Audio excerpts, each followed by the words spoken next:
I swear one of these days I'm going to get this down. One of these days. I didn't say, like next Wednesday or anything, but one of these days I'm going to get this all down. And then it's going to, good morning, Julia. How are you? It's going to end up working properly for me and there won't be this weird transition. But I do get kudos for at least remembering to turn my mic on today. Oh my goodness. So good morning, everybody. We had sad farm day yesterday, so I'm a little recovery from that. We lost our ram that we'd had for many years, and it was tough. And so I'm having a little bit of a recovery day. Michael he's playing hooky today. Well, he actually has work. He actually has a meeting this morning, so he's not going to be on this morning, but he may be toward the end. I'm not really sure. So we'll wait and see. We've got Sarah VanAlstine waiting in the wings to talk about healthcare legislation, and she'll be on here in just a second. But I wanted to talk about something just really briefly before we move on. I don't know if you've been on Facebook or social media at all yesterday, but and I don't know if you remember the end of session last year in May, but on the Senate side, there was a situation in which it certainly appeared that there were a number of senators that had been imbibing something on either, in their office. It doesn't matter. It just was, when you see the video of some of these people and what they said on the floor of the Senate, it appeared that there was a little inebriation. And there was something that was brought up on the last day, and that was to remove the head of an agency kind of without due process, essentially. So the Senate would have just done it. And it is a frustration to me because Senator Shane Jett really called it out and said, we have Senate rules that prevent this. The Constitution prevents this, and senators being inebriated on the floor or having been imbibed. And he actually was removed as vice chair from his committee because he brought up to Senate Pro Tem Lonnie Paxton that this was the case and that he wanted something done about it according to the Senate rules. And now there's just a huge blow up over it with Senator Michael Bergstrom coming out and saying, well, Shane Jett is destroying the unity of the Senate. And this is part of the reason why I wanted him removed from my committee. So I want to be really very clear about this when I say this. Both the Senate and the House have become an entity to themselves. It's all about the unity of the Senate or the unity in the House. This is why we have Senate caucus and House caucus. We have to make sure that everybody is on the same page.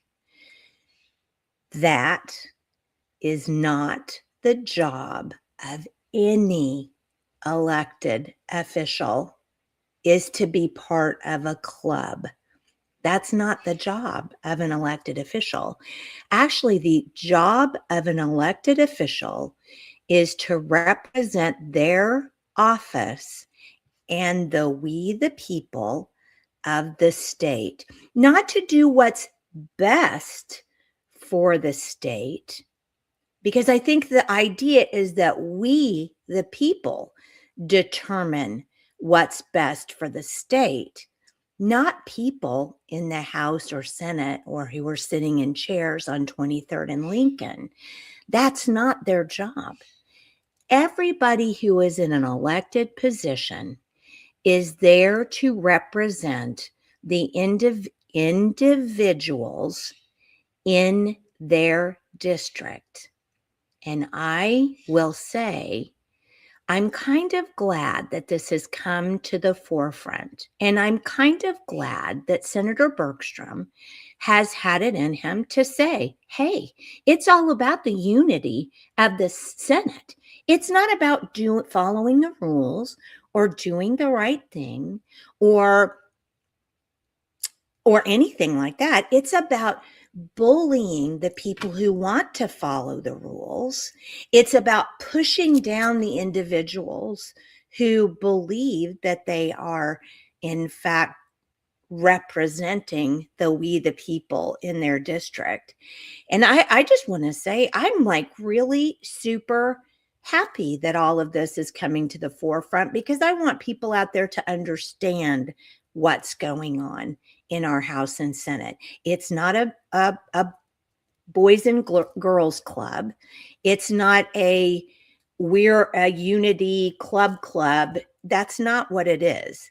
It should be individual legislators representing individuals in their individual districts and the state of Oklahoma, we the people in the state of Oklahoma. I want to be very, very clear about that.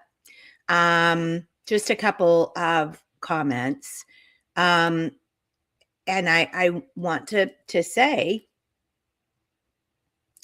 I would hope that elected officials would have morals and ethics. But when you have a senator standing on the floor saying he will slit the throat of anybody who gets between he and his district, I think that's over the top.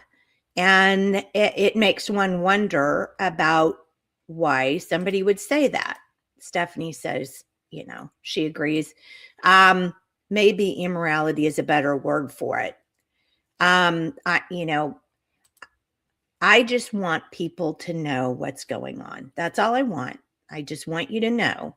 And I want you to be sure that when you confront people who are running for office this year, because this is a big election year, we've got lieutenant governor, we've got really big races coming up, and then individual district races. And I want you to look these people in the eye and ask them, who do you represent? Do you have unity? Do you feel like unity in the House or the Senate maintaining that unity is the important part of your job?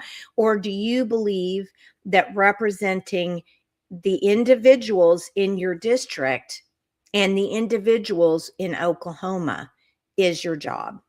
I would really like you to ask that of candidates, because I, for one, am tired of the club mentality. It's not a club. It's not a club. And I'm kind of done with that. So anyway, there you go. That's my rant for this morning. I tried not to get my blood pressure up, but I tried to be very specific about it.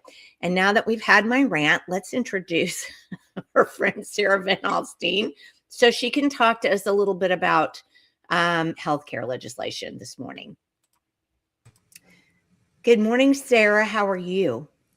Good, thank you. Wow, how to be introduced after a rant. I know, I'm so sorry.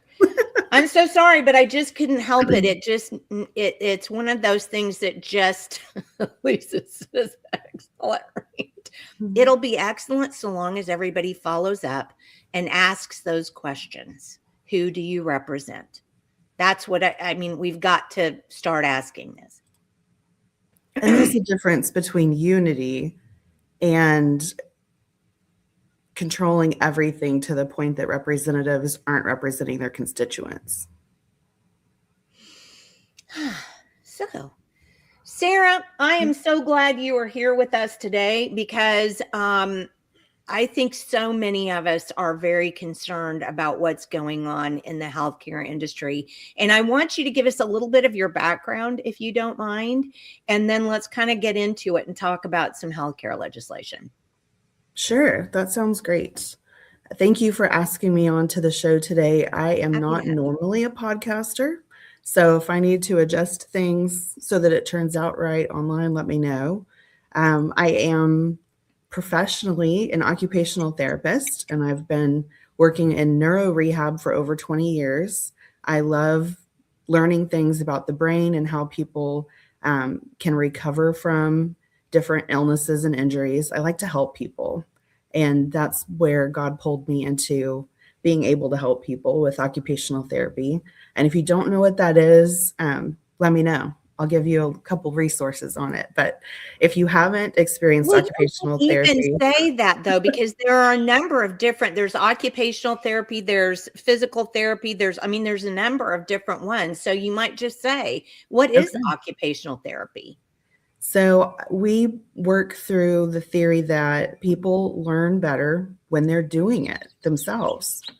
And rather than focus on exercise and strengthening, which is important, occupational therapy says, what's important to you? What do you need to do to feel like you're engaged in the life activities that you want to be a part of? So if you're low energy for some reason, we work on ways to help you manage your time and make things simpler, whether it's using adaptive equipment like a walker or a reacher, or if we need to readjust things in your kitchen and your bedroom and your living space so you can safely do all the things you need to do and take rest breaks when you need to.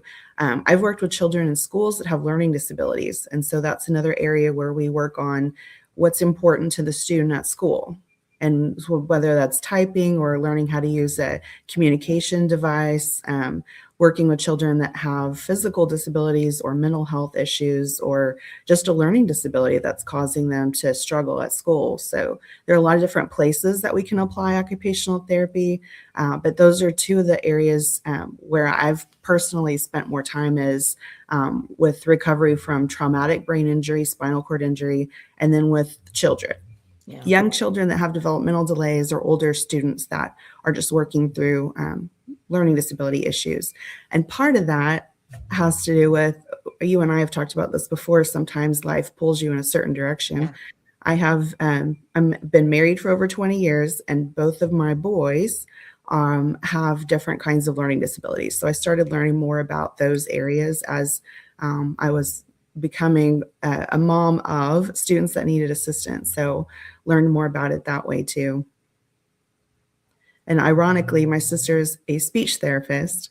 So between the two of us, we have some pretty interesting conversations. Well, those go hand in hand too, because sometimes traumatic brain injuries and stroke cause inability to speak or speech difficulties. So yeah, that kind of goes hand in hand. Currently, I am the executive director for the Occupational Therapy Association, and I've been working with that group for over 10 years to promote our profession. And starting out on the board helped me learn more about legislative advocacy because we had the need of telehealth and we didn't have anything in legislation about it.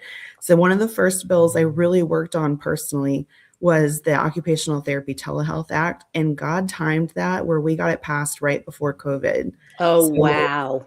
So all of the occupational therapy providers in the state were still able to provide telehealth services for their clients, even though we didn't have it in the statute for Medicaid and insurance coverage yet. It was covered under the Emergency Act.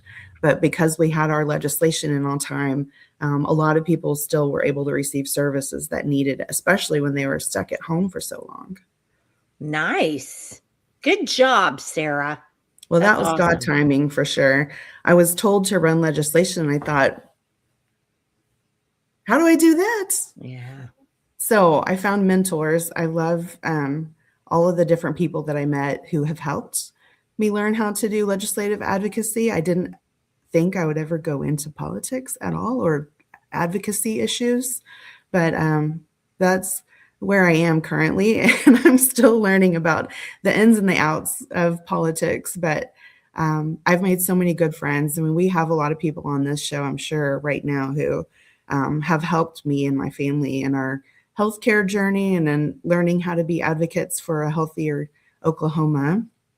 Liza Greavy and what were the Mama Bears group was Oklahomans for Health and Parental Rights, and now they're Make Oklahoma Healthy Again. So Mohawk Pack, the Donkey Dairy lady, my friend Sandra, and you, of course, Jenni. So I'm learning, and I have a lot of great, smart people around to help me learn how to do this even better. It takes a team, doesn't it? It really does. It shouldn't be that hard. I think I say that a lot. It is complicated, but I wanted to today, that's part of what I wanted to share, is that it's really not hard. It's just a little complicated. And if you have other people helping you do it, it's a lot easier. So launch right into that. Tell us about that. So now we know kind of how you got started, and we know what you do. So I'm just curious though, before we get into that, I guess I have kind of a overarching question. Mm-hmm. Have you seen things in healthcare, particularly in where you work, in the area where you work? Have you seen things get worse, do you think, since COVID, or just different? Or do you have any feelings on that topic? I have very strong feelings on that topic because it affects my family and the people that I work with. And now that I'm in a professional association, I feel responsible to help where I can. Yeah. And then just a little disclaimer, I'm just me today. I'm not representing anybody, but my opinion on healthcare is that for the last 20 years, we've been struggling to find a way to provide healthcare services so that we encourage people to go into healthcare professions. Nursing, PT, OT, and speech are all in the top 10 best jobs list on US News and Fox Business Reports. And we have a shortage. We have a shortage of nurses. We have a shortage of skilled healthcare providers. Why don't people want to go into the caring professions as much anymore? Well, when you give us 40 hours of paperwork and we have less time to actually interact with the patients that we're here to serve, it's not helpful because the burnout rates are high. And I think what I would ask the listeners to consider is, if you aren't happy with your healthcare, try to find somebody who listens to you. It is one of my pet peeves when I go in for care for myself or somebody in my family, and the person providing services is looking at their computer, their phone, a clipboard, or something that is not me or the patient. Gosh. Yeah. That's not good healthcare.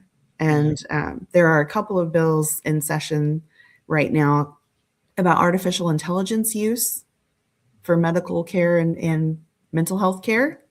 So just that's part of what we'll be talking about today. So that's quality of care. But as far as overall, like nationally speaking, our healthcare situation, and even here in Oklahoma, there are fewer providers.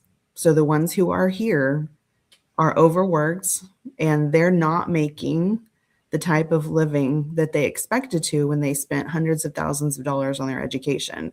So physicians, obstetricians, psychiatrists, we really are in a shortage and have been for a while in our state. So then that contributes to other factors that our governor has been talking about for years, wanting to put us in the top 10 or at least pull us out of the bottom 50. But I don't believe that all of the things that have been done to throw money at a broken system has solved anything. And we've seen the results of that. We're not in a better place right now. Well, you know, I think that's one of the things I just despise is this throw money at it thing. But you know, I think it's this, I call it easy button syndrome. You've heard me say that before, where we don't want to do the hard work, but it's easy to write a check, or it's easy to throw money at it, or it's easy to think that that's going to fit. So we just keep pushing that easy button instead of really doing the hard work that it's going to take to actually reform some of these agencies and reform some of these systems and the way we do business. So, you know, I'm with you. Let's quit throwing money at it, and let's put our thinking caps on and sit in a room at a table and hash it out. Let's do the hard work instead of pretending that it's, you know, that the easy button is going to solve the problem. And our state just received a couple of $100 million towards rural healthcare initiatives. Yeah. Oh, that's right. Yes. Mm-hmm. And who gets to oversee where the money goes? Yeah. Isn't it the healthcare authority? Well, I would encourage your listeners to find out.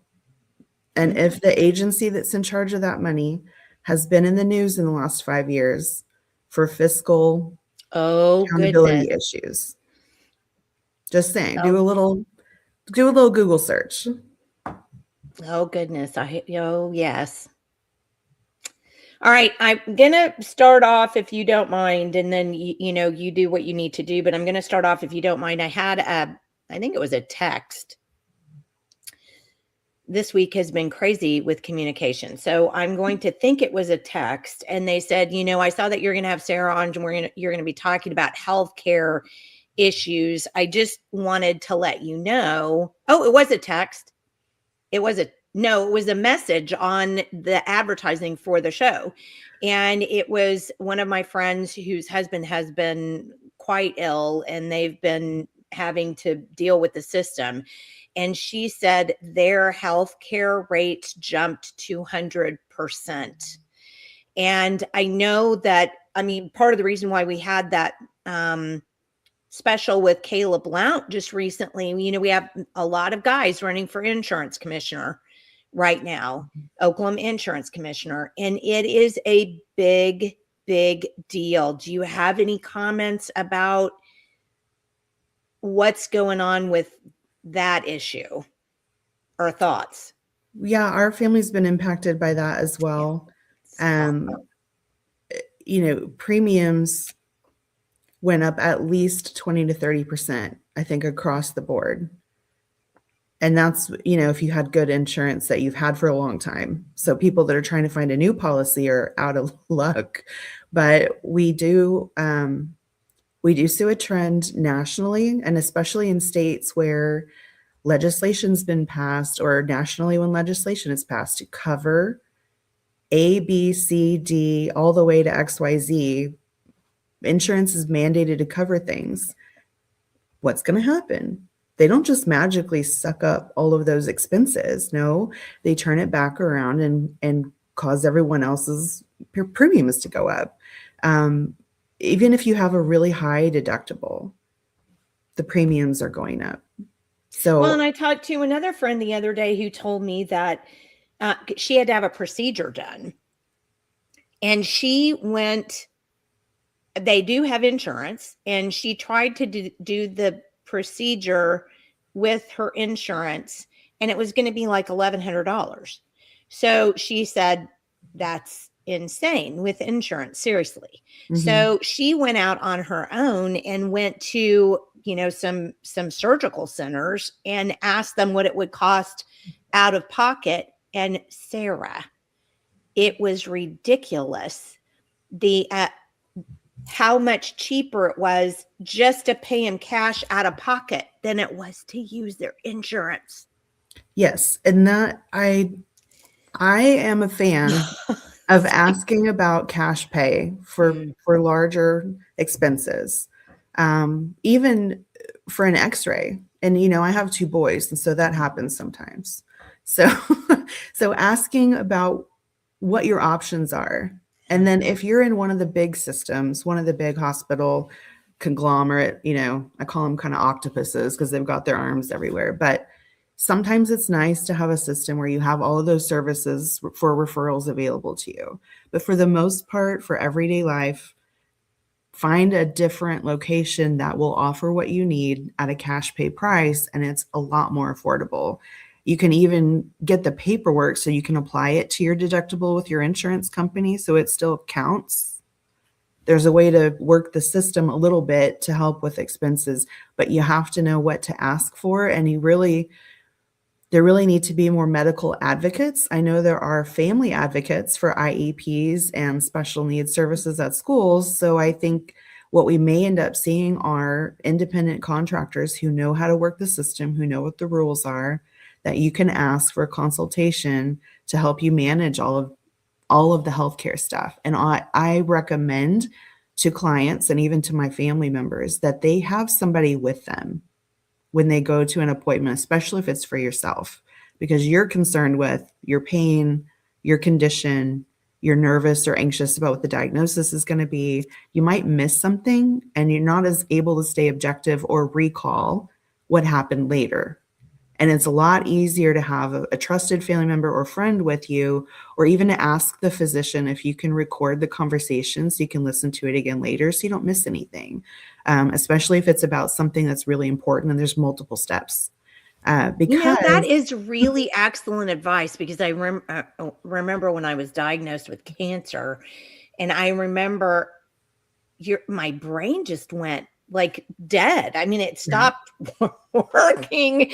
And I was like, okay, well, wait a minute. I know I have to think, but then you get so focused on that one word that it's just really hard to then process anything else. And it was kind of the same way with my mom when, she got so sick so fast.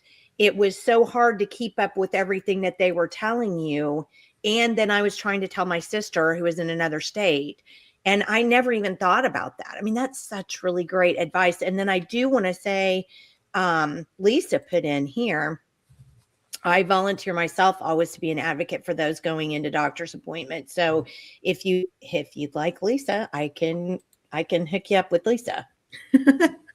It's really important though. And a lot of people don't think about it because you're just like, well, I've got to go get this done and then I'm going back to my life. But the time that you have with the medical provider or a healthcare provider, functional medicine doctor, even, there are so many different things that you're trying to cram into a small amount of time that you have with them.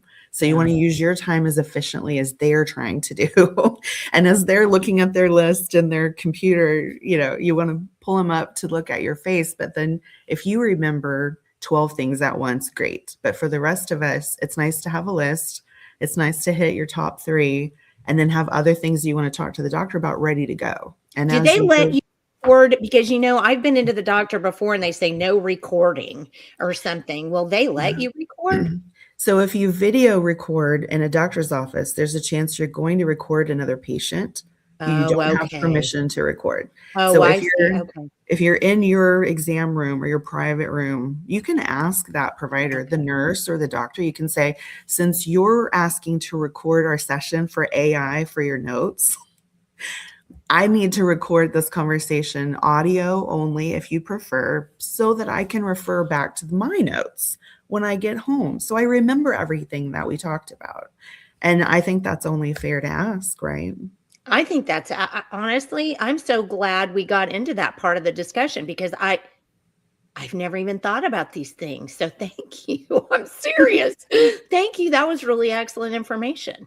Well, it is difficult. And when you're spending so much money and you have such little time, especially if you're seeing a specialist, that it's just helpful because there's so many emotions and thoughts. And especially if you've sat in the waiting room for over an hour and then you get 5 minutes with the provider. So it just makes sense to try to use that time as best as you can.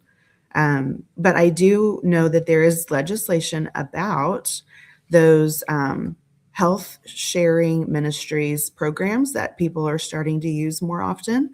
Some of my family members in Texas have a cost sharing program that they're a part of. So it's Yeah. not traditional insurance, but Correct. it works pretty well to offset, if something unexpected happens, then you have some help to get those expenses covered.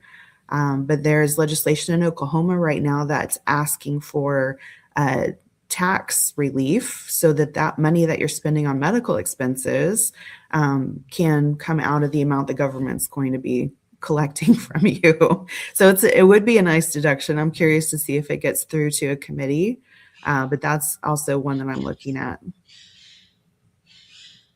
I was just looking. Sorry, I got squirreled by a comment here because Robert said Medicare paid for my elderly father to get a $60,000 knee replacement. Mm. He was too old for the surgery. Surgery was too hard on him, and now he has heart issues. Still walks on a walker, and now is on meds the rest of his life. Dadgummit. Yeah, and I think Robert's giving us a really good example of what you just said, why you want to record these things, why you want to talk to other people. So, yeah, I'm sorry about that, Robert, dadgummit, but thanks for bringing that up. All right, so this legislation that you just talked about, so if you're part of a medical, and I have friends who are, I wanted to be, but they wouldn't allow me to because my skeleton is in such bad shape. But which I'm fine. I mean, I'm getting around. Everything's fine. But I was just kind of disappointed that if you do have pre-existing conditions at all, that's really not an option for you. But you're saying if you get into a medical health sharing network, this legislation will propose a tax deduction for you to pay what you need to when you have medical issues. I think it's more like save your receipts. Okay. And then it can be counted as part of the deductions for the year. Oh, okay. All right. Fair enough. All right. Anything else? What else do you have that in terms of legislation that you think might be helpful or harmful? I mean, either way. Well, let's get into that. And part of today, thank you for letting me do this, is to show anybody that's interested. And my younger son, who gets a little sassy once in a while, said that I'm an egghead. That was the latest thing that he said, because he asked me a question and I'll give him an answer, and I give him the actual answer with all the details most of the time. Right. And so anyways, if you aren't interested in legislation at all, at least let me say, if you need to find something, there's an easy way to look for it. And if you aren't a geek like I am to look and find answers to questions on your own, the really nice thing is that Jenni's here, Rope Report does create lists and awareness for the public when there's a bad bill or a great bill. They'll help you focus your energy when you need to. The hosts that she's had on earlier this week, the legislators that we've seen here, they are all really great at putting stuff up on their social media. So find the people that you align with, that you're going to be able to get information from on the topics that are important to you. And then you'll know how to go and look up the bill. So if they say, alert, alert, call your legislators, this is a horrible bill, we need to stop it right now, you can go look it up. I have friends who just look at social media and they repost it and they're all upset about it. And I said, well, did you actually read the bill? I've said that so many times, because when you actually look at it, it's not really what it said, or that's not the impact that it's going to have. Well, and I do want to point this out because I think your point is excellent. If the people that you're following don't post a link to the bill so you can read it for yourself, more than likely you are not going to have the right information. So I'm 150% behind you there. If you see something, look the bill up, and you were going to show us how to do that, weren't you? Yeah, I'm going to do a screen share real quick. So if anything glitches, let me know. Well, I may even fix it a little bit too. Oops, wrong way. Oh, what? Hold on. Now I've done it. Hold on. Okay. All right. I think I'm going to have to move you this direction. And there you go. Okay. I think that might, when you screen share, it might come up big enough for people to see it. I think. Try it. Well, what do you see at the moment? I see you. Do you not see your screen?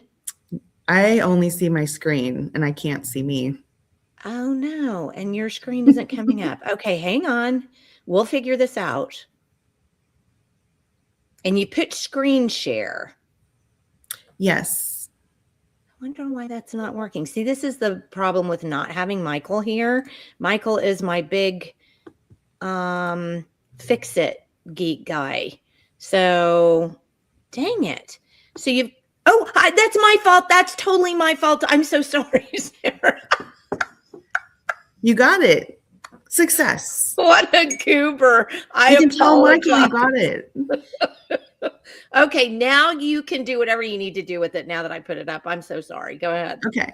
So I don't normally start out with second or third party sources. I like to go right to the source. However, the surprise, state agencies' websites are not usually up to date or modernized.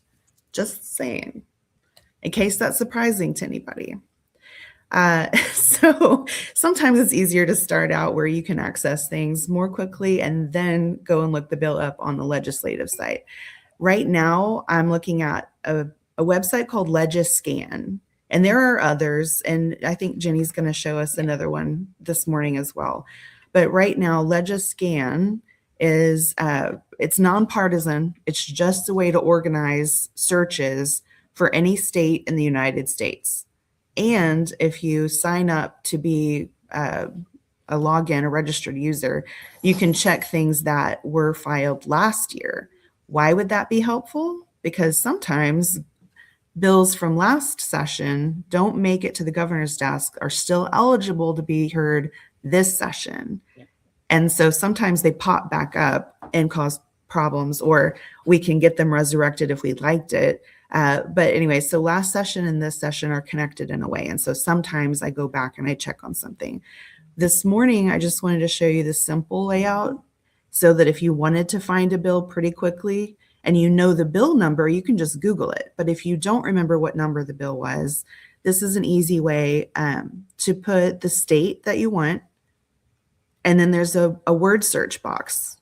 And you can type in one or two words, or you can type in a whole phrase if you know exactly what it is that you're looking for.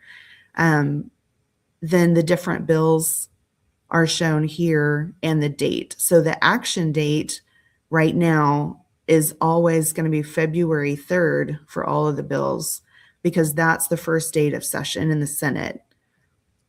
And so these are the ones that have been assigned to a committee already. Those are likely they're already planning on being heard. If it hasn't been assigned to a committee yet, it may not be the first tier of bills that gets heard or gets worked on. So that's a little trick. You see the red text on the right is a clue. If you're a little bit of a detective, like I try to be sometimes, we all have to be. Yeah. Mm-hmm. Yeah, that's a good signal that that bill is planning on being heard. The differences between introduced and engrossed. Engrossed is kind of an interesting word, but that means it just made it over to the other chamber. So if it starts in the Senate, it got sent over to the House successfully, and then the House will hear it, and then that's one step closer to becoming a bill. If you're looking at things that are of specific topic, like insurance, since we've already been talking about that, you can type in health insurance, and then it'll pull up all the bills that have that language actually in the text. Sometimes authors of bills get creative and they don't use the exact language that the common person would look for. So you may have to check under a couple of different keywords to find the bills that you want to find. But I like to make a list because there are always several different topics that I am interested in following. Oh, wow. So this nice. is Dang, girl. something that helps me organize. The link is hyperlinked here. So you can actually go back and look the bill up again, because language changes every week. It can. Yeah. A bill will rarely make it over to the other chamber or to the governor in the exact same language that it started. Without some kind of an amendment. Yeah. Yes, amendments can completely change a bill, or they can add something that was missing that's really important. So not everything's bad. Sometimes they're good. But changes are important to track. And so that's also something that you can follow on that Legiscan page. If we click on a bill. So you just made this spreadsheet up? Yeah, I did. Wow, that is really nice. Wow, way to keep track. It's copy and paste. So this, and then I just put my little notes off to the side here. Robert Scott's done that for us before too. He's really good at that. The following along with the changes to the bill is I think a little easier on the actual legislative website. So we'll look at that in a bit. But at first glance, when you find a bill in this website, Legiscan, you can tell that the bill author's name is here, so you can find out who's running it. And a lot of times you'll know if you're going to like the bill or not, if you know who the legislators are. Okay, now are you back on Legiscan, or are you still on your spreadsheet? Both. Let me make sure I share the right screen with you for now. Okay, because sometimes that happens to me. If you have to relook to see, and sometimes you have to click, because if you transfer to a different screen, it won't follow you. You have to click into the different screen. Okay, good to know. The notes here off to the side are my own. Okay. And the copy and paste in the middle is directly from the summary that's provided on Legiscan. My color coding is just so I remembered if I wanted to talk about it on the show this morning. Your audience may have seen yesterday, there was a lot on social media about this DHS emergency powers bill. And a lot of advocacy, a lot of phone calls and emails were sent to the senator to ask if they would change the language or pull the bill until it could be really hashed out better, because we didn't want to grant emergency powers circumventing due process. And the senator listened. He understood that his intention hadn't been worded in a way that would protect the rights of parents. So I'm glad that resolved as quickly as it did. And that's part of the reason why it's so important that we have people looking at the bills that are filed even before the first week of session, because normally it takes a while to change or advocate for change with legislation. But that was done so quickly and easily because relationships had been built with the legislators, and they understood our intention wasn't to say that they were bad or try to, campaign against them right now. We just had a simple ask. We have the same goals. We want to protect children. This bill is not worded in a way that we can align with. And that was a nice outcome. Yeah, I agree. Then there are some bills here in my list that have to do with schools, but that's because it connects to the Parents' Bill of Rights. And that has medical and education language in it. So in case you're wondering, since we're talking about healthcare legislation today, there's some crossover. And last year, there was a lot of work to be done with the school-based health services bills that were coming from the federal government. The state says, yes, give us more money for Medicaid. And they were like, wait a minute, what are you planning to do with it? And do we want that or not? Anyways, so the Parents' Bill of Rights, you'll notice I put in bold. There are several different bills. So anybody interested in parental rights and education reform need to be watching these different bills that are trying to modify the Parents' Bill of Rights in our Constitution.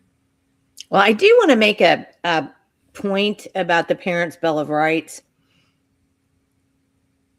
That was one of our friends who was our parental rights advocate for a long time, Tracy Montgomery, worked very hard in 2014 to get that bill passed. And if you read the bill today, The unfortunate part about that bill is that there are no teeth in it at all. So while it is a parent's bill of rights and says we have this right, we have this right, it actually enumerates the rights. If the school or the state chooses to say, too bad, we'll do what we want, there's really not any way for parents to be able to use that parental bill of rights to help us. So I'm hoping that these parental bill of rights changes are to add teeth. One of them is. Good. Yeah. That's and that good one to hear. I have marked that one as green. Good. I'm not sure it'll get heard though because of who the author is, but hopefully they will, because there's Who is so the many. author on that one?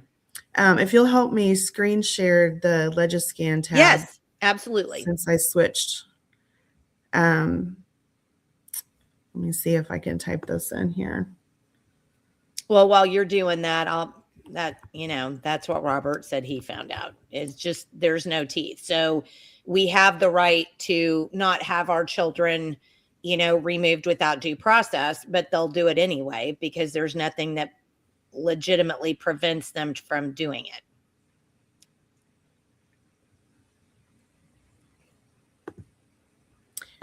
So there are two, one by Pew and one by Prieto. And both of them have some good points and some that I think could be strengthened. But overall, it's adding to the right of consent and written consent, informed consent by the parents prior to medical care, mental health care, that kind of thing. Okay. So I just put in the search words Parents' Bill of Rights, and then these all popped up. Nice. Okay. So if people want to really dig in and make their own list of things that they want to talk to their legislator about, this is how to do it. You can pull it up, and then the red text are hyperlinks. So you can click on the bill number and it'll take you right to that exact language, not another website's summary copy and paste version, but it's formatted just like the legislation at the Capitol. So you can really see, and it's updated real time, any amendments that are filed and that kind of thing. Well, and it's important to remind people that the session starts on Monday. Yes. And they typically address the bills that have a fiscal impact first. So what we'll see is a lot of things that have to do with health insurance or state budgets, state agency budgets. There is a bill, and I haven't seen which committee it's assigned to yet, that is aiming to combine the licensure boards for some of the mental health care providers. And they're not all happy about it.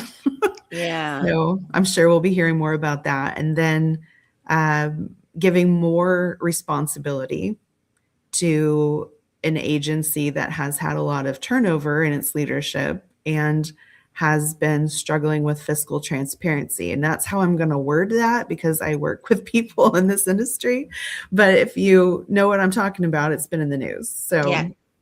I'll just say it, since I don't work with anybody in the industry, that would be all about DHS, Oklahoma DHS. And the Department of Mental Health and Substance Abuse Services, which is its own agency. So if we want to investigate government efficiency and fiscal transparency, we'd want to know why we're planning to give more work to a group who really need to focus on their own in-house proceedings right now, in my opinion. Point. So this website's pretty handy, and I think that if people really want some help to look up bills, that there are a lot of groups that are doing that. MOHA, PAC, VISIT, ROPE, a lot of the groups that help each other out are really available for people to reach out and ask questions. Say, if I'm interested in this topic, how do I find what legislation is going on about it right now? And the other thing you can do is contact your legislator. If you don't know who they are, please find out. I'll be happy to help you look that up as well.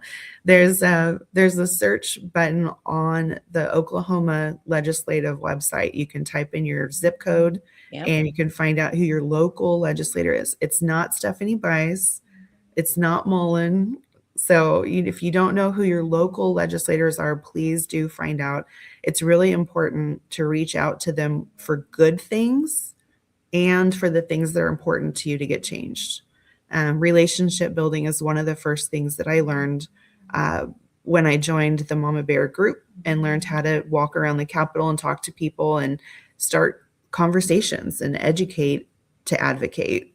And I love doing that. I love showing people around the Capitol. It's just a building. It's a really nice building. It's not magical. There are a lot of people doing a lot of important things there, but they're just people who are there to do a job. And they really, a majority of the people in that building are there to serve and they want to help others. And whether they're right about a certain bill or not, that's what we're there for, is to talk to them about it and how we feel about the laws that they're proposing for us. A couple of the other So well bills, said, by the way. well, sometimes we need to remind them of it. Nate, But I'm going to get there. I've got it pulled up, and I'm going to share my screen after Sarah's finished. So thanks for reminding me, but I got it up there. I promise. Good. Some of the other bills that are on my personal tracker have to do with the Medicaid managed care. Oh, yeah. You were asking how I felt about the system and if health insurance was getting better or not. Private health insurance is one thing, but the state provides coverage for the people that can't afford it and that need it the most. Adults with disabilities, people who have children with disabilities or developmental delays, that's what the agency is there for. Medicaid. Well, and also too, and this is an important reminder, adoptive parents use that as well. Yes. Foster care children that are in state system are provided with coverage for services. And a lot of times they have medically complex needs. So I work with different clinics who provide services to those families. I'm an adoptive mom myself, and we have a lot of great nonprofits in the state that help provide resources and encourage families that work with foster to adopt, whether it's from the state agency or private agencies. So those are some of the things that are really of interest to me on multiple levels. But the Medicaid managed care system has changed in the last 2 years. Rather than everything being centralized and organized in one place at the Oklahoma Healthcare Authority, we now have 3 private insurance companies that act as subcontractors. So tell me who, please, has somebody ever found it to be more efficient in any way to delegate a task from one person to 4 people? Sometimes it can help lighten the load, but communication, all about free enterprise. But medical care is not about free enterprise when you're talking about the recipients. And not only that, this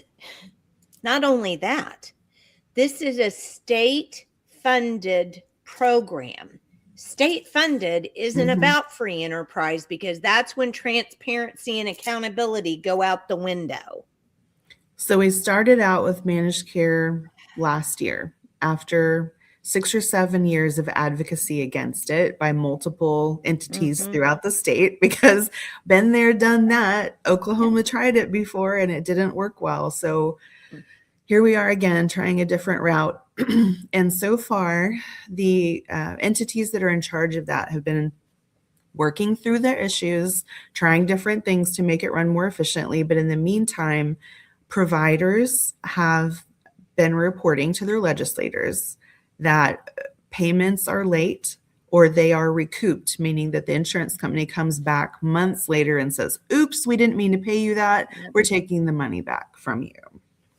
So how do you run a business like that on that model? We're still working on advocating for things to run more smoothly. And I will say that progress has been made in the last couple of months.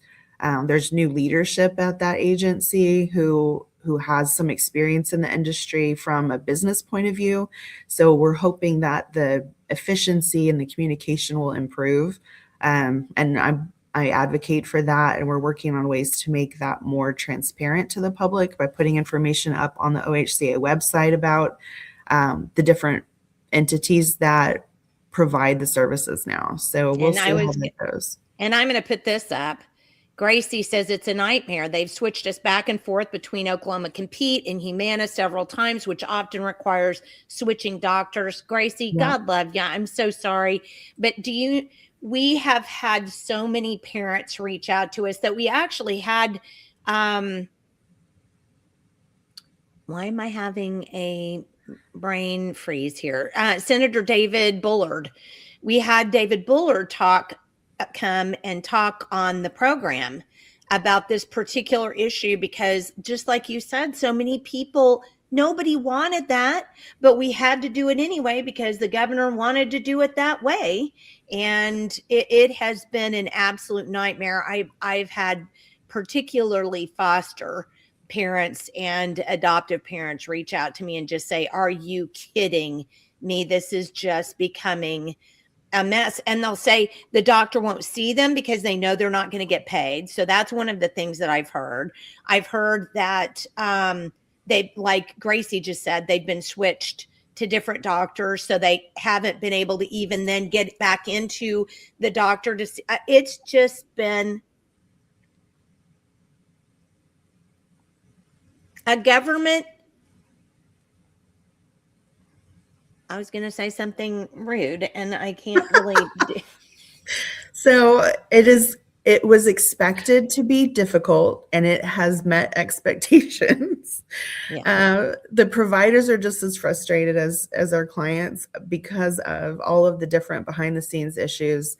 A lot of pediatric outpatient clinics who provide services for children with disabilities have had to hire additional administrative staff. Their sole job is to track everything down 5 to 10 times through the system because it doesn't go through the first time, or it's incorrectly denied. So anyways, yes, there's a lot of administrative stuff behind the scenes that's not smooth yet. And we are. Well, and yet it's been a year and a half. Oh no, because when we asked about that, the contracted agency to monitor, it's a requirement that there's a third party to monitor how managed care is being rolled out, interestingly enough. But they said not to expect the answers to the questions that we had for 3 to 5 years post implementation. Now, does that sound like a government planned idea for efficiency? See, this is why I don't understand people who think that government somehow holds the keys to betterment or is some. I just don't get it, because I think this particular issue is really the beacon, the shining beacon of how horrible government is at anything like this. Well, there's private insurance. There's a particular way that private insurance works. Yeah. And then there's a very different way that Medicaid and Medicare work. Yeah. And Medicare is very different from Medicaid. A lot of people think they're kind of the same thing, but they're not. There's very different rules for each one.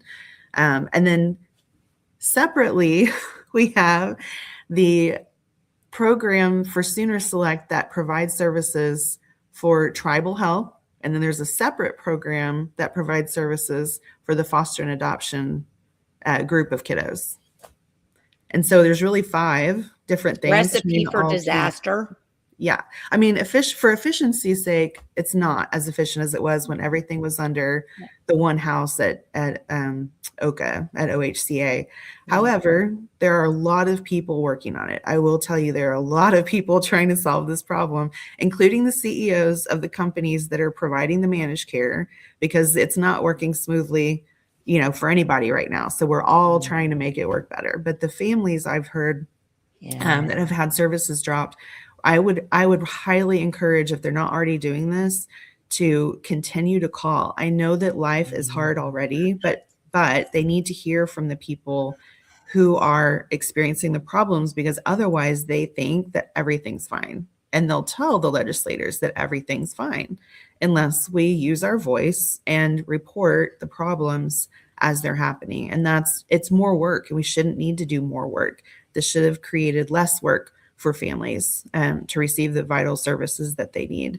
So, yes. Well, and I also think too, because I've heard this from several people, they just go, I give up. I mean, I can't devote this much of my time to making this work for me when the governor and his little thing screwed it all up. I mean, why isn't the governor stopping everything, knowing how bad this is, to fix it himself, since he's the one that got us all into this mess? So overrode the ideas of the legislators and everything to do what he wanted to do. So frankly, as far as I'm concerned, it's squarely in his lap, but then he's a lame duck this year. So until November, I don't, good luck with that. Well, that was in alignment with what he was trying to do at Service Oklahoma with the tag agencies, all to be more efficient, to put it under one, other agency. And then the other type of efficiencies he was trying to go for might make sense as somebody that worked at a mortgage company, but government is a completely different beast. Yep. That's not an excuse. That's just my observation, that the intention may have been to try to streamline things and modernize and make things more efficient. But modernizing government agencies is quite a bear. Yes, wait times are very long. And that is a good point, Gracie, that I would love for you to share with the new director at OHCA. They need to hear about it. So if you find the contact information at the OHCA website under Sooner Select, all of the board members' names are listed and their contact information is available, so that you can send that information to them and let them know that that's not okay. It shouldn't be. I'm going to share my screen. Just 1 second. I believe the governor's received reports about how well things are working, because I've seen the board reports where the data comes in and it all looks great on paper. All right.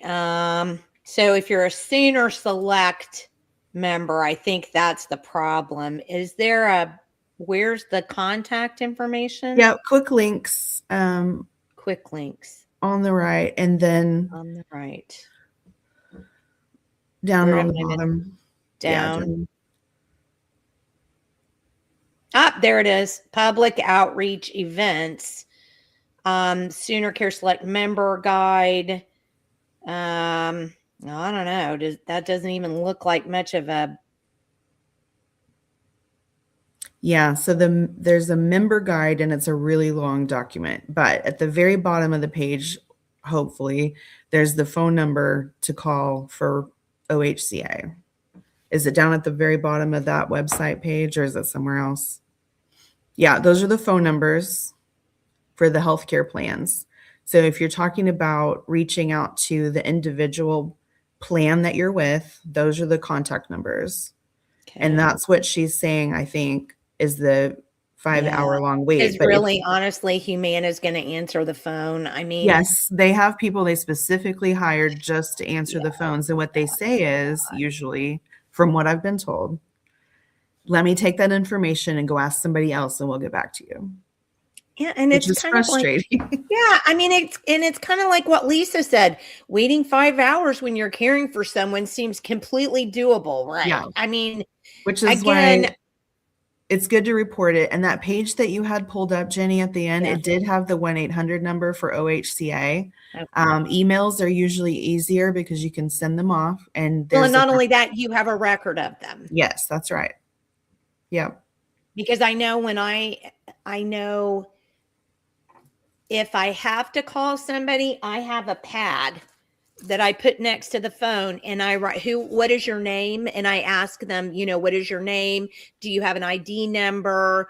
I write down what the date is. I write down what time the phone call is. I do all of that, because if I have to get back to somebody with it, at least I don't go, well, I called somebody on Friday and they said, you know what I mean? I mean, they always respond to me better when I say, well, I called on Friday, June 17th. I spoke with Jane Smith. Her number is 843-475-29. And she told me blah, blah, blah. And then they're kind of like, oh, well, ooh, because you've got a thing to go back to. So let that be maybe some guidance for you too. If you get them on the phone, take copious notes, get names of people, get their badge ID or their actual ID, what they said. And then if there's anything else, go back and say, I called them on this time, on this date, talked to this person. This was their badge number. Here's what they told me. And they'll kind of go, oh. So now the process that the recent town halls by managed care representatives and OHCA leadership has recommended that if you have a problem to go through this chain of command. So sounds like a government agency system.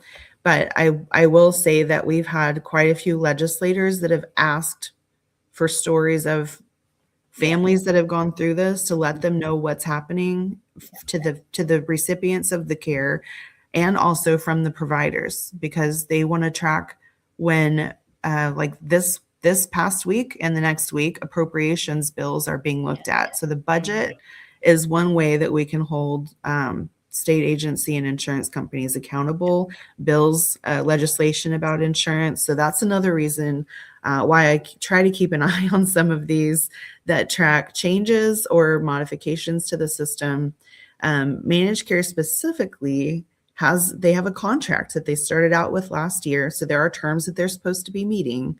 And if they don't meet those contract terms, then OHCA is supposed to supervise and change what's going on so that they meet those contract terms.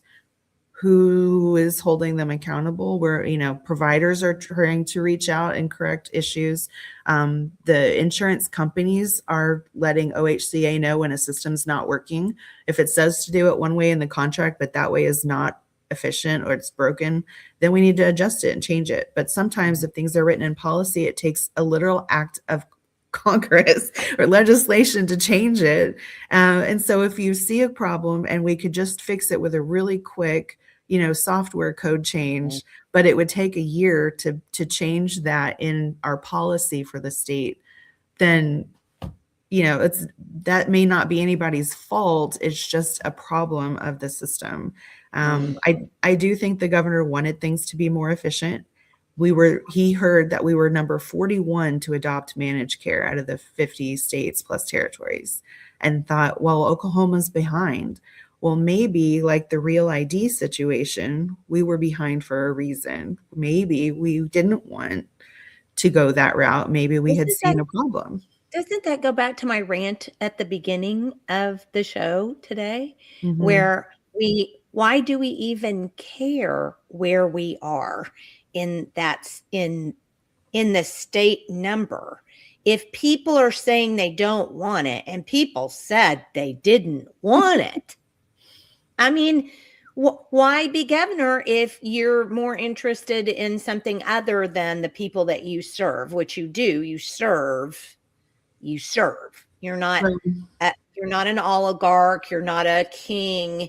We're not serving you. It's the other way around. So it's where we are now. Yeah. Let me exactly. Let me throw this. I do want to share this screen because I promised Dana I would, but also because I want to.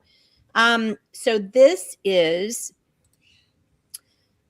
it is called Oklahoma's Legislative Vote Tracker. It's State Lens Oklahoma. And Dana put hold on, let me find it again, Dana. You don't have to do it. Here it is. This is the website. I would suggest, we have a nice audience this morning. I think if you would please go put this in your browser, and when I have tabs that I want to keep, I just, put them up on the top of my browser. I would do the same thing with this one. It's oklahomastatelens.org. This is a really super duper deal because it's specific to Oklahoma. All right. It gives you all the information that, like, here are the upcoming committee meetings. I'm going to go over here to all bills. All bills is this is the cool thing about this. So here is the bill: crimes and punishments, Laria and Ashley's law, minimum prison sentences, effective date. Okay, so there's not been any action taken on it so far. You can see that right there. You can see that Steve Bayshore. Here are the co-sponsors. If you click on details, it gives you, I mean, everything about that law. Or I'm sorry, and then forgot to share this tab. We talked about that earlier. Sorry. It gives you, it will give you all of the information about that bill. Hold on, let me go back to the one that we were doing, but then it throws me off. All right. Technology, you know what I'm saying? It's a double-edged sword. Some days it's good, some days it's kind of a pain in the butt. I agree with you on that. Yeah. All right, so back to where we were. Then if you end up going backwards, or you go to legislators, this tells you all of the legislators. This is an interesting thing. This gives you a scorecard of the people using this website have found Jim Shaw's, Tom Gans, and Justin Humphreys filed legislation to be better than all of the rest of these people.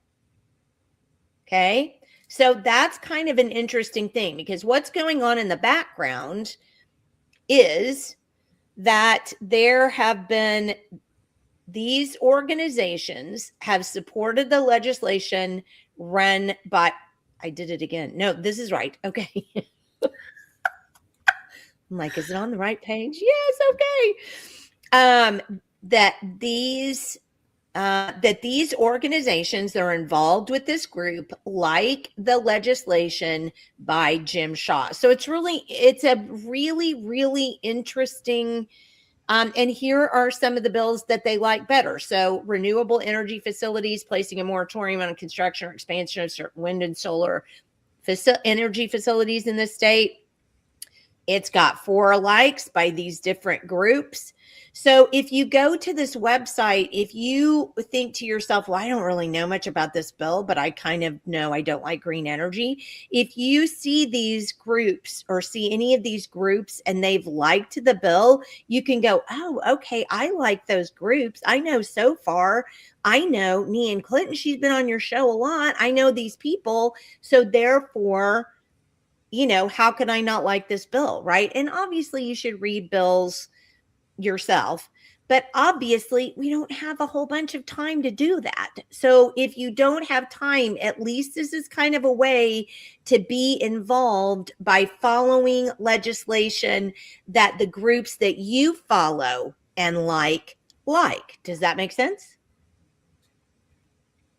I hope. Does it? Does it make sense? That looks really easy to navigate too. That's even simpler than the Legiscan page because it's focused on Oklahoma, and the people that are using the system are in these groups that we like to go to as resources. Yeah, and she says,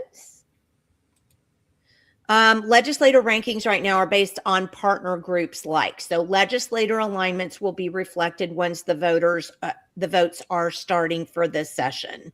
And then she also says too, you should be able to click on the partner who scored them. Okay, let's go back and do that. Click on the partner that scored them. I'm going to pick Ladies for Liberty. Okay.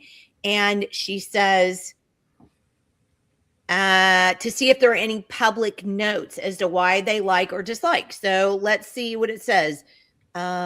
Details. Okay, no notes yet. It doesn't look like. Let me go back and look at this one. And that makes sense too, because we really haven't started session yet. So Correct. No votes have been taken, but it is really interesting to see who's proposing what type of legislation. Yep. And 100%. then how many of them are basically duplicate bills being run by different legislators. Yeah. So we'll see. It's kind of like horse racing to me. So we find out who is going to be running this race, which horse to bet on, and which one we think is going to make it to the finish line, and if there are going to be injuries along the way. Hopefully not. I had to sneeze there really bad. I had to mute my mic so I could sneeze. So let's see. Oh, and Gracie says if you line yourself with like-minded people, then you should be able to trust their judgment. I think that's a really good point. If we all have to read and study and advocate for all bills, why do we pay people to represent us? So I would say remember that they're really not getting paid for the job that they're doing. In my opinion, they have, just like teachers are not paid what they're worth.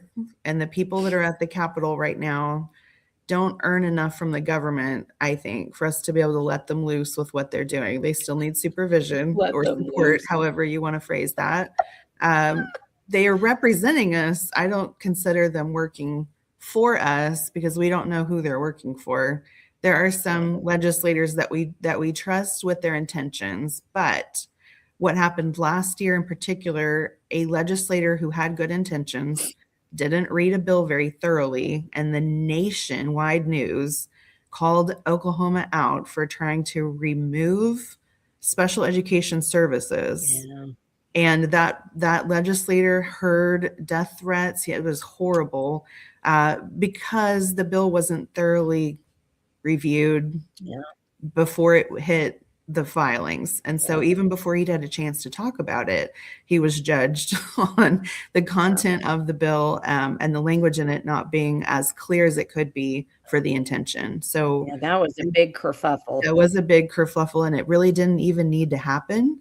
And then a lot of people got up in arms about the sky is falling, the sky is falling. No, that's not what it would have done, but it could have been worded better. So I think there's something to be said for trusting the people that you know are reviewing the legislation with you, and having a lot of different people keeping an eye on legislation, because even with legislators that we know have good intentions, even with fabulous staff at the Capitol who are trying to pay attention to every comma, every word in the right place, because it could change the whole meaning of the bill.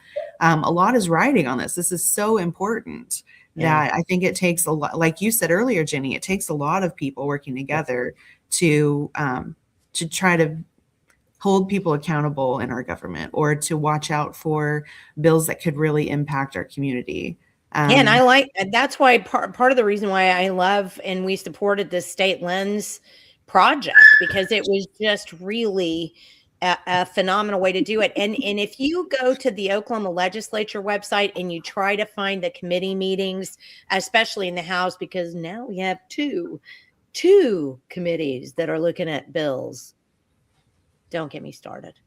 Just don't. But anyway. Well, I think we've said government efficiency sarcastically enough times right now that's so the efficiency when it's needed to include transparency. So like this one, for example, here's the House. This is business meets in room 455, 4S5. Sorry. You can actually, I mean, it's amazing where it will say, no, I don't know why this tells me it's not. I guess I need to turn down my threat evaluation. I don't know. Technology. Who knows technology? We're back on the technology issue again. Pull it back up again. Hang on. But the point of the matter is, this is so nice to have all of this together in one place instead of having to go through multiple tabs on the legislative website to find these out. So, it's just Moms for Liberty Dana. Sorry, I got to call you out. Was just, she's the one who brought this to our attention. And she's just done a phenomenal job with this. So looks really nice. I think that's going to help a lot of people be able to find the information quickly and it won't take a tutorial to be able to find it. So that's really great for Well, and you, access. so SB 1545 has several dislikes and public notes under Ladies for Liberty. So there are ones in there that have been scored that, Mhm. that people don't like. So I definitely think, that one's a good place to go. The Legiscan is good too, because you can search topics. But then if you find a bill, go put it in the state lens website, because then everybody else can look at it too and go, oh, we don't want that one. Oh, we really do want that one. And the So legislators need to hear about the good ones just as yeah, much as they hear about the bad ones, because we need them to fight for those good ones. yeah. And Wayne Hill, I'm sorry, you're right, Dana Mooney and Wayne Hill, they have been just extremely instrumental in getting this done, and just phenomenal. So happy. I'm going to show the front page one more time before we get off of here so that you can see it. There it is. Welcome to Oklahoma's legislative vote tracker. Here you go. Total instruments, I think, means total bills. Ooh, gosh, I hope not. Oh my goodness, I hope not. Can you imagine? Look at that. Ah! Well, just remember a good number of those are shell bills, or what I call ghosts. They can pop up at any time, and they may change shape, and they may be a completely different language than what it started out as. Those are definitely instruments used by the legislators to create things that are needed, in their opinion, even Yeah, after the filing deadline. Yeah. often blunt instruments to bludgeon us with. Mm. Okay, Sarah, before we get off of here, since we're about in an hour 30, are there any specific bills that you're just like, no, no, no, or yes, yes, yes? I think the one that I was the most aware of was taken care of, Okay, thankfully, good. this week. Okay. I will be looking at legislation that has to do with IEP services. There are 3, I believe, that add details about the rights of families to have an advocate present or an expert professional present at an IEP meeting. There's another one that adds parental rights, informed consent, for different procedures that intertwine with school or with medical care. So just keeping an eye on making sure that as a parent and advocating for the families that I work with, so that we know what's going on and what people are doing when we trust them with our time and with our children and with our health care, that we are in charge of the choices for our own families. Which we should be. Nobody knows better than a parent. And people, every time I say that, there are usually people who start screaming and their hair catches fire. Not every parent is a good parent, Jenni. And they start screaming.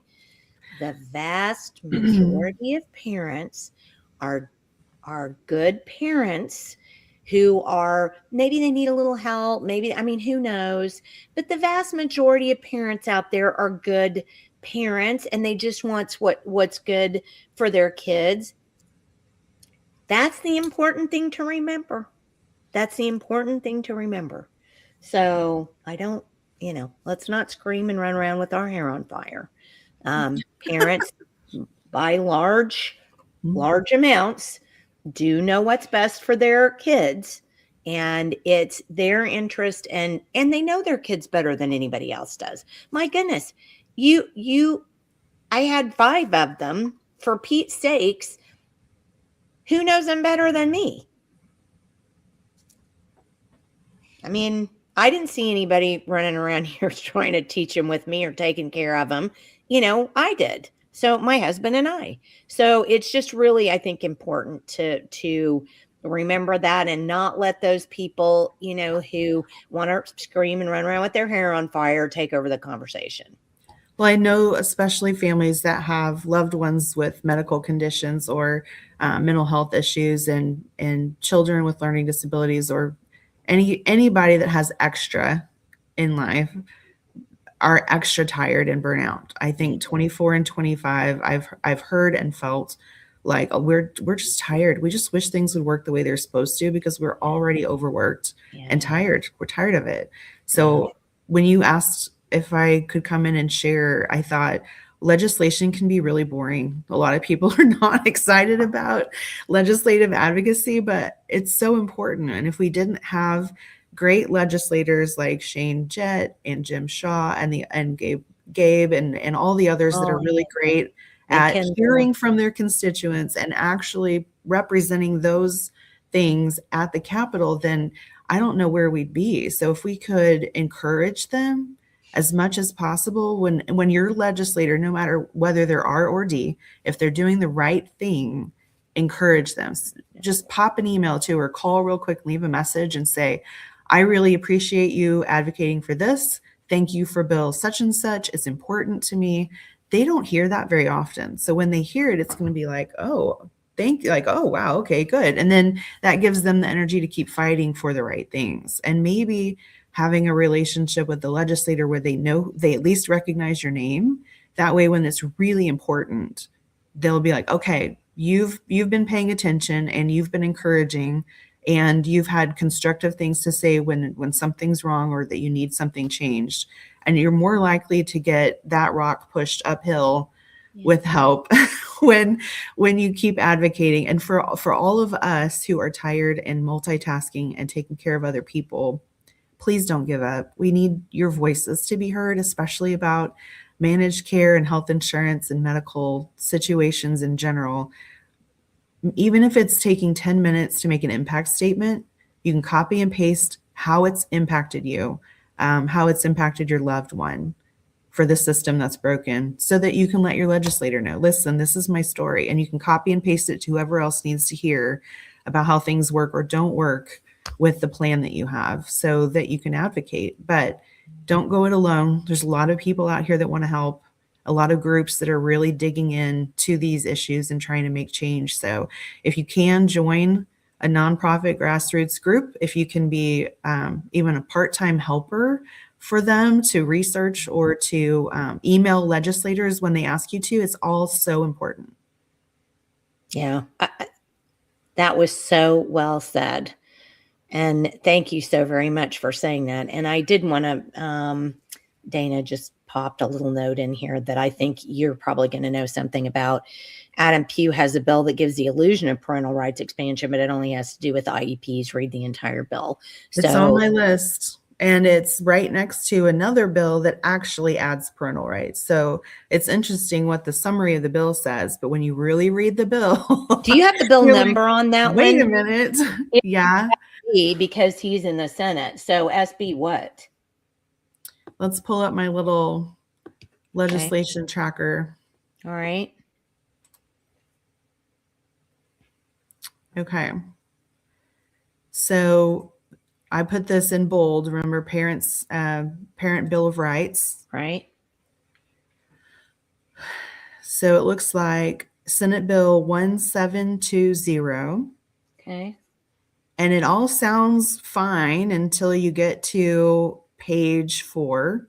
Okay. Or let's see, the last page, the very last page of Senate Bill 1720. The last page, numbers 4 and number 5, are actually restrictive. Dana got it right after you said it. She said she was on the exact same one. Yeah. Then the other one, good. Thank you. It's good to have that confirmed. Because sometimes my eyes will get a little bleary from looking at all of these numbers and then the words that keep repeating over and over again. So the other bill that I was looking at that has to do with the same thing as 1282. So Senate Bill 1282. Is that parental rights too? Yeah, and that's Prieto, and it has to do with schools and IEPs and parental consent, but it includes some other issues like mental health care provided at the school. And I have questions about his bill as well, concerning page 14, 15, and 16. it would allow somebody that's properly licensed, but it's trying to restrict people that are not properly licensed from doing mental health screenings on your children at school without consent.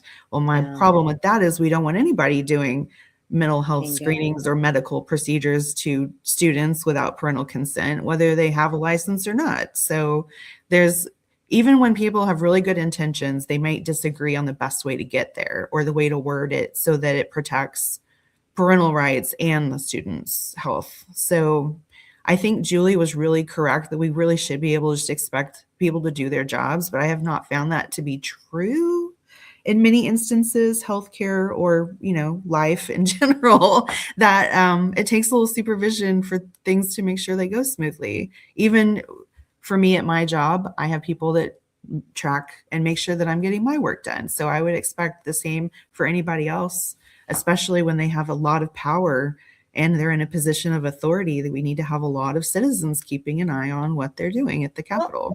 And let's be specific and realistic about this. I mean, we live in a republic. It's not a democracy. It's a participatory democracy in that sense, but it is a republic where we have three branches of government, and law overrides and bolsters up. I should probably say not overrides, but law bolsters up the protections that we the people are supposed to have, which is part of what makes it a republic. And I've complained about this over and over and over again. What happens if you're a pilot and you put the plane on automatic pilot and you just walk off and forget it? I mean, you go back and talk about, what happens with a plane that's on automatic pilot? I mean, eventually it flies into the ground. I mean, that's what it does. Government cannot be on automatic pilot. It can't. Part of what we're seeing right now with overreaching government, too large of government that doesn't protect our rights, government of the people, for the people, that are sitting in the chairs at 23rd and Lincoln, Senate unity, House unity. All of that has happened because we the people, have not done the hard stuff. Well, I don't understand how to read about. Well, where do I go to find out? Well, I don't know how to who is my legislator? These are all things you must know as a part of a republic. That's why people say it over and over again, that comment that Benjamin Franklin made to the woman on the street after the Constitutional Convention, where she said, Mr. Franklin, what kind of government do we have? And he said, a republic, ma'am, if you can keep it.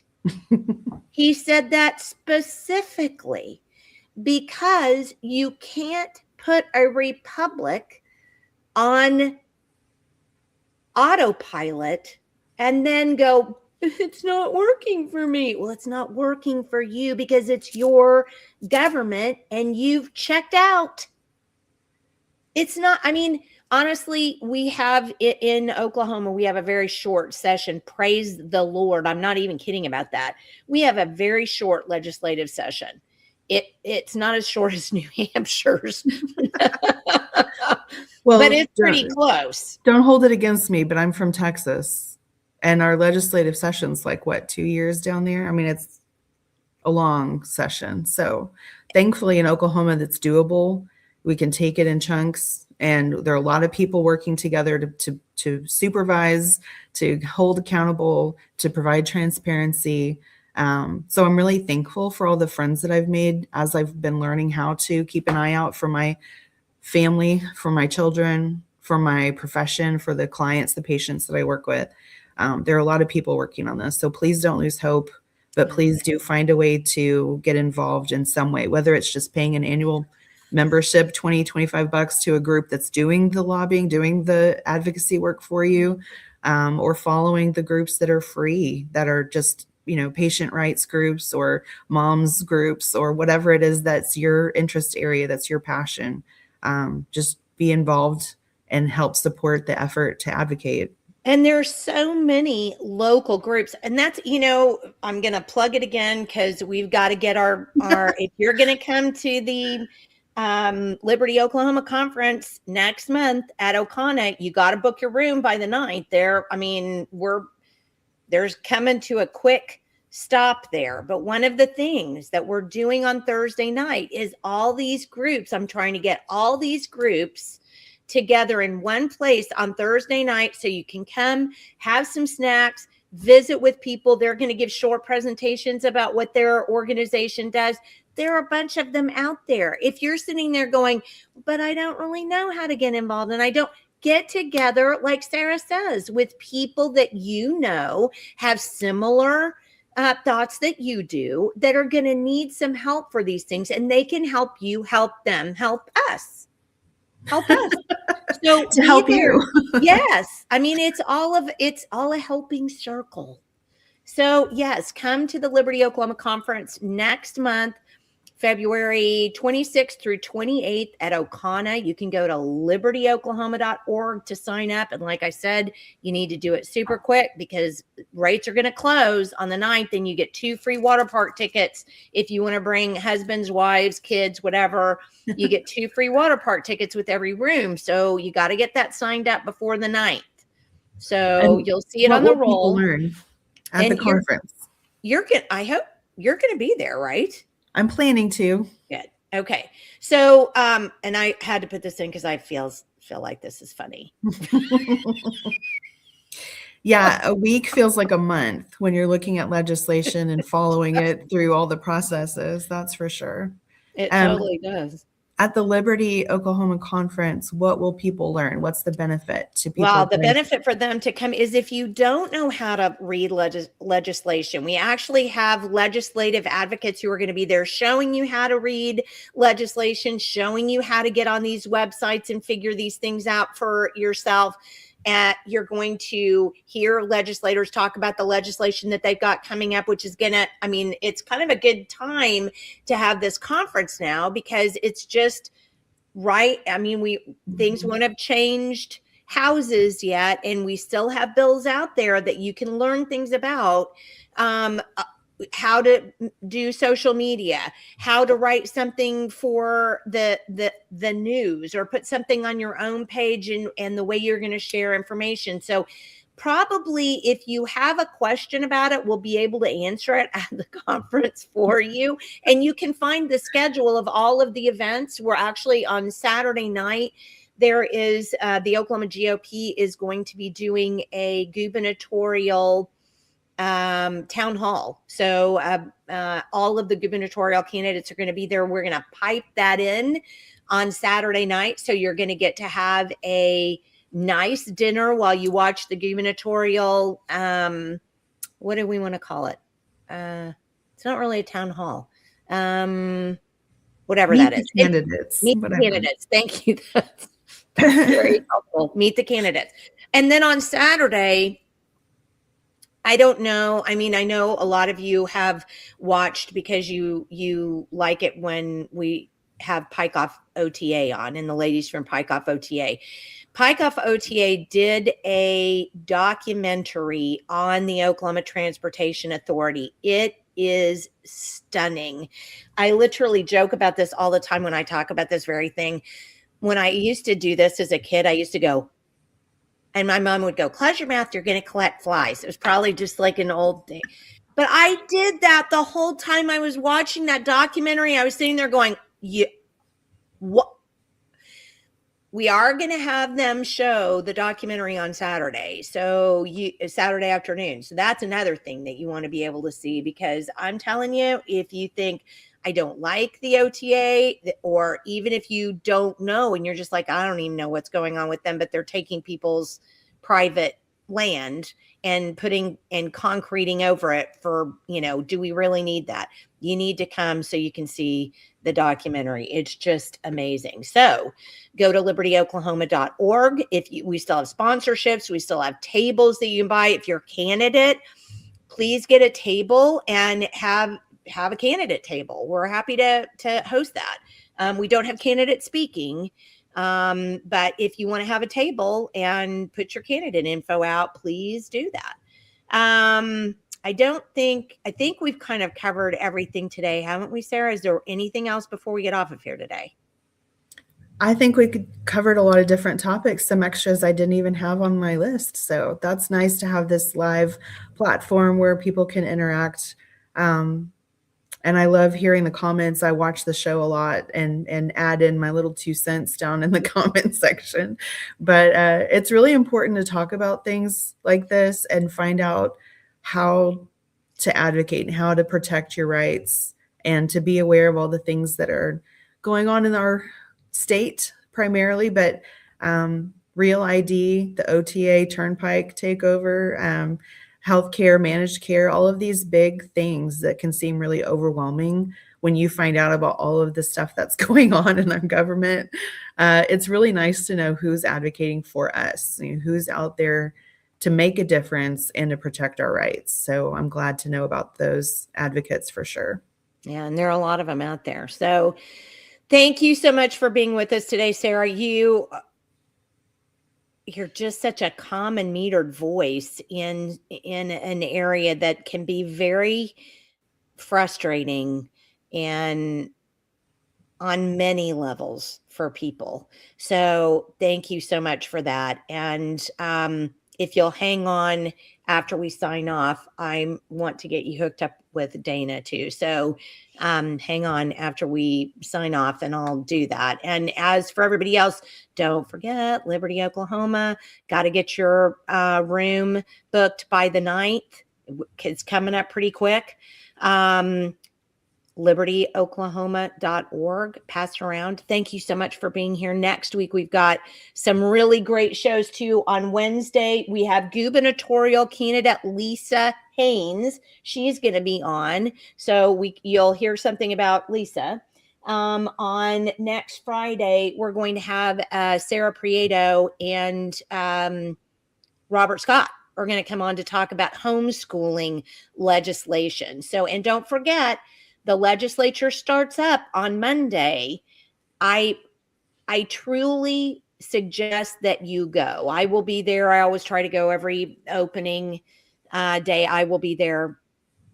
I suggest that you go. It's a very eye-opening thing, and don't just show up for the governor's speech and then decide you're not going to stay for the rest, because the opening sessions are extremely eye-opening and they don't get covered by the media. So just let that sink in a minute. All right, guys, thank you all for being with us. We'll see you again next Wednesday. Hope you have a safe and warm weekend, and we'll see you hopefully we'll see you Monday. Oh, wait, I forgot. Hold on, one thing.